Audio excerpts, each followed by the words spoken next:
Et bien voilà, bonsoir à tous les amis, j'espère que vous allez bien.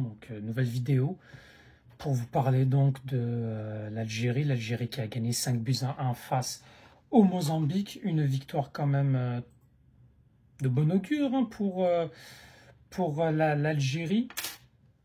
On était face au Mozambique, notre adversaire du soir, dans le cadre des qualifications à la Coupe du Monde 2026, Coupe du Monde qui se déroulera au, je rappelle, Canada, Mexique, États-Unis.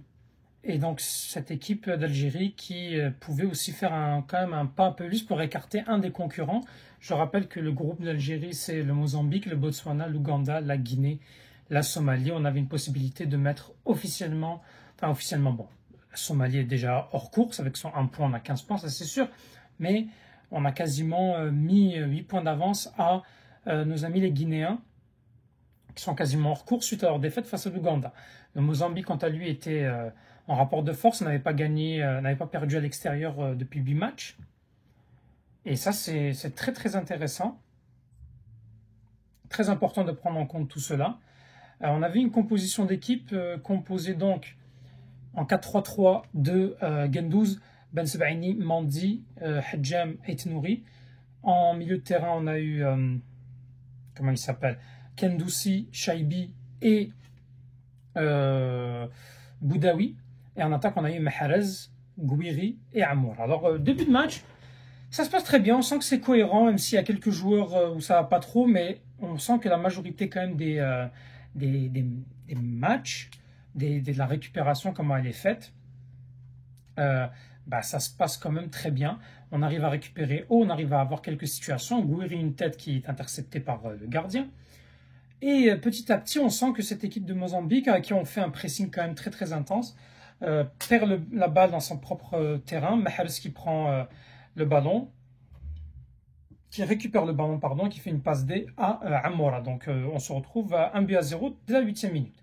Ce qui est très intéressant, et on a continué à enchaîner sur les bonnes prestations. Un corner de la part de Riyad Mahrez avec un centre, c'est dévié par la défense. Un tir de Shaibi ou Kendoussi, c'est intercepté, le ballon rebondit sur Mandi qui n'a plus qu'à pousser. 2-0. Et puis, troisième but, Amoura, doublé, qui a signé son doublé après 30 minutes, avec un centre qui est fait par le défenseur de l'Algérie. Ça revient sur Mahrez qui se retrouve repiqué un petit peu dans l'axe, va casser la ligne et trouver la ligne entre les deux défenseurs pour trouver Amoura qui marque donc ce troisième but. Par la suite, tout va bien jusqu'à ce qu'on encaisse ce but à la mi-temps. Un but qui pas fait mal, mais on sentait quand même que lorsqu'il y a eu ce but-là, on a eu des difficultés. Beaucoup de difficultés pour trouver cette défense, pour trouver en fait comment cette défense elle a pu encaisser ce but, avec l'équipe du Botswana qui tire, et ça rebondit encore sur lui, malgré Mandi d'ailleurs qui avait relancé dans l'axe, grosse erreur de la part de Mandi. On relance jamais dans l'axe sur les corners. Puis il tire et tout le monde le laisse jouer. Tout le monde le laisse jouer. Là, tu te dis, mais qu'est-ce que c'est que ça? 3 buts à 1. Et à cause de ce but-là, même si ça n'a pas été très grave et qu'on sent que cette équipe du Mozambique voilà, était quand même stressée par l'enjeu, hein, ils se sont mis du stress tout seuls en disant c'est le match de l'histoire, etc. etc. On a quand même eu un moment de flottement entre la 40e minute où il marque le but et la mi-temps. Pas fameux, on se précipite, on fait beaucoup de pertes de balles. Mais on rentre avec 3-1. Sauf que on voit quand même qu'il y a des joueurs qui mentalement ont pris un coup. Et là, tu te dis, mais c'est juste un but, t'es à 3-0, pourquoi est-ce que tu paniques autant? On arrive en deuxième mi-temps, on essaie plus de jouer sur de la gestion et pas vraiment beaucoup attaquer. On arrive à attaquer un peu plus. Il y a le quatrième but qui est marqué par Hadjem sur une passe de Amoura. J'ai pas pu voir le but. Malheureusement, j'ai eu des soucis de diffusion. Hein. Le stream, quand je regardais, était parti. Puis ensuite, après le 4 buts à 1, on a eu donc le 5e but à la 84e minute sur une percée de Ait Nouri. Ça rebondit un petit peu, ça revient sur Amoura qui marque son 5e but. Triplé de Amoura, franchement Amoura, incroyable. La réalité dans tout ça, c'est que, honnêtement, la défense, on va aller poste par poste, donc ligne par ligne.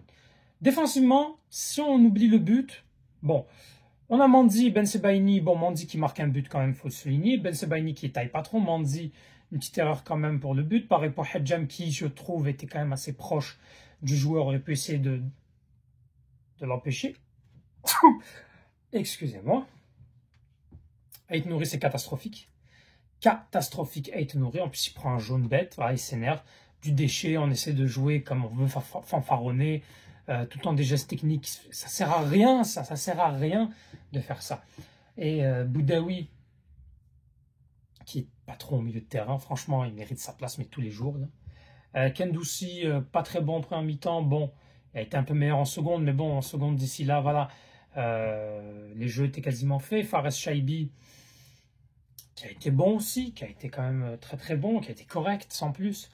Mahrez qui fait un bon match, mais on s'attend à mieux à Riyad Mahrez. Hein. Riyad Mahrez qui devrait faire mieux que ça. Gouiri, beaucoup de mauvais choix, veut en faire beaucoup. En tout cas, il a de la volonté. Il aurait pu marquer un beau but de la tête, qui a été intercepté par le gardien. Puis Amoura, triplé homme du match avec 3 buts, une passe D. Que voulez-vous que je vous dise de Amoura, qui confirme encore une fois de plus que voilà, on a trouvé peut-être l'alternative à gauche. Pas besoin de chercher Belaïli. Après, on verra. Hein. C'est sûr que face aux grosses équipes, ça va pas être la même chose, mais moi, je pense que Amoura, on devrait lui laisser plus sa chance. Ça, c'est bien. Hadjam latéral droit, c'était pas mauvais non plus. Même si c'est pas son poste de prédilection. Et Mahrez, on doit s'attendre à mieux, mais c'est pas un mauvais match. C'est pas un mauvais match. Il fait 2 passes D à la fin. Même si, bon, il n'y a pas que les stats dans la vie. Donc voilà. Et puis, on est premier. On est premier dans, dans ce groupe de qualification. 5 buts à 1, c'est très bien. En termes de différence de but, on est largement devant eux. Je pense qu'ils sont à moins 1, on est à plus 10 là. Donc franchement, c'est parfait. On a 3 points d'avance, voire même 4 points. Donc, parce que si tu comptes avec la égalité, donc nous, il faudrait qu'on fasse 2 contre-performances. Donc on peut le dire quasiment qu'on est, faut le dire, à 2 matchs peut-être d'être qualifié. 3 matchs d'être qualifié, en vrai, 3 matchs. Donc il faut gagner 3 matchs et t'es qualifié. On jouera des matchs amicaux. Ce sera intéressant de tester, je pense, une doublure à Mahrez. Parce que pour moi, Mahrez, si on trouve mieux, autant le prendre. C'est vrai qu'il a couru, qu'il a essayé de faire des efforts, mais ça va être suffisant? Est-ce que ça va être bon face à des grosses équipes? Parce que le Mozambique, c'était quand même assez faible. C'est des questions qu'on se pose. Puis aussi le latéral droit, parce que Attal, pour moi, c'est terminé. Farsi n'est pas un latéral, c'est un piston. Va falloir trouver quelqu'un, ou sinon prendre quelqu'un d'autre à gauche. Moi, c'était pour ça que Hadjam, si on veut lancer à droite, pourquoi pas, lançons Hadjam à droite. Et prenons une doublure à Ait Nouri. Par exemple, mettre Laroussi en concurrence avec lui. Sinon, si on arrive à trouver une paire de défenseurs centraux, moi je trouve un petit Touba Mandi, ou pourquoi pas Touba Nahir, à Ben Sebaini, tu le remets en latéral gauche. Et là, tu vas l'avoir à son poste de prédilection. On fera une vidéo, enfin je ferai une vidéo pour le bilan. Et il est rentré aussi, bon, Ben Arhama, Belaïli, pas fameux, hein, comme au premier match. Et Maza, franchement Maza, il a du jeu et il mériterait d'être titulaire. Il faudrait qu'on le teste titulaire. Honnêtement, il mériterait une titularisation. Puis Chiara pourrait être un bon profil aussi. Un bon renard des surfaces et tout. Il aurait pu bénéficier de certains centres. Il a aussi de la vitesse, donc ça c'est bon. Il peut allier en même temps jeu dur là, comme Slimani Bounjah qui va harceler les défenseurs. Et en même temps, il peut jouer aussi en profondeur. Donc ça fait qu'il a de la polyvalence et ça pourrait être intéressant. Bref, voilà. Mettez en commentaire ce que vous avez pensé. Quels sont vos tops, quels sont vos flops. Moi, si je vous donne mes tops, Amoura, évidemment. Boudaoui et Hadjam. Amoura, Boudaoui, Hadjam. Mes flops, Kendoussi, Ait Nouri. Puis Shaibi, je dirais. Kendoussi, Shaibi et Ait Nouri. Voilà. Et il est rentré aussi de Ben Rahma et Belaïli qui n'ont pas été bonnes. Fait que voilà, n'hésitez pas à mettre en commentaire ce que vous avez pensé. Abonnez-vous. Tahal Jazair. Assalamu alaikum.